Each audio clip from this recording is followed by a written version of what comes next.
កូនដែលរៀនថ្នាក់ទី6ឆ្នាំនេះថ្នាក់ទី6ក៏ត្រូវប្រឡងឡើងថ្នាក់ទៀតដែរណាឥ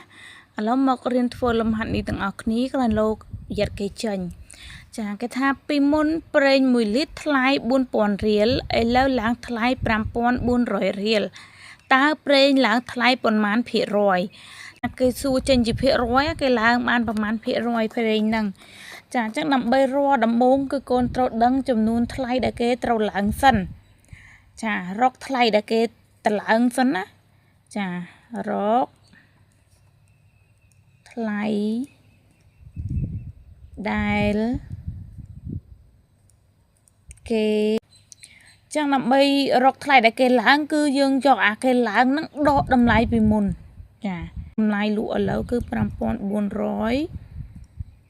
ដកលក់ពីមុន 4000 ចាអញ្ចឹងដក 4000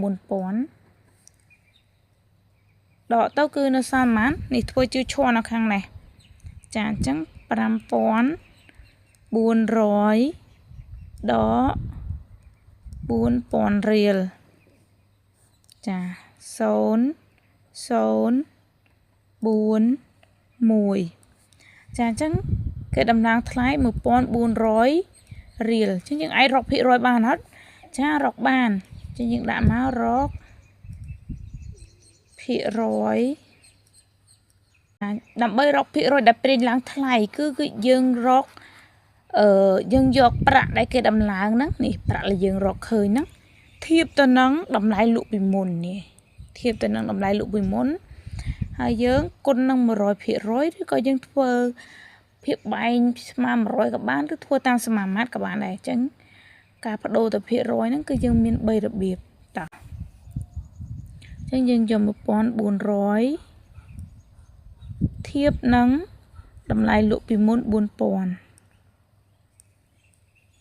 ចានេះឃើញអត់ចឹងអ្នកគ្រូឃើញថាវាមាន02សម្រួល02ចោលចាអញ្ចឹងនៅសល់ប៉ុន្មាននៅសល់14ភាគ40ចាដល់ត្រង់ហ្នឹងយើងចង់ធ្វើតាមសមាមាត្រក៏បានដើម្បីរកភាគរយយើងចង់ធ្វើតាមសមាមាត្រក៏បានចង់គុណនឹង 100% ក៏បានចង់ធ្វើឲ្យភាគបែងស្មើនឹង100ក៏បានចុះបើយើងធ្វើភាគបែងស្មើ100តើឥឡូវអ្នកគ្រូធ្វើឲ្យភាគបែងស្មើ100អញ្ចឹង40គុណនឹងប៉ុន្មានក៏អត់ស្មើ100ដែរអញ្ចឹងអ្នកគ្រូសម្រួលសិន14នេះគឺអ្នកគ្រូសម្រួលនឹង2ចា14សម្រួលនឹង2គឺស្មើប៉ុន្មាន37ហើយបន្ទាប់មក40នេះសម្រួលនឹង2ដែរ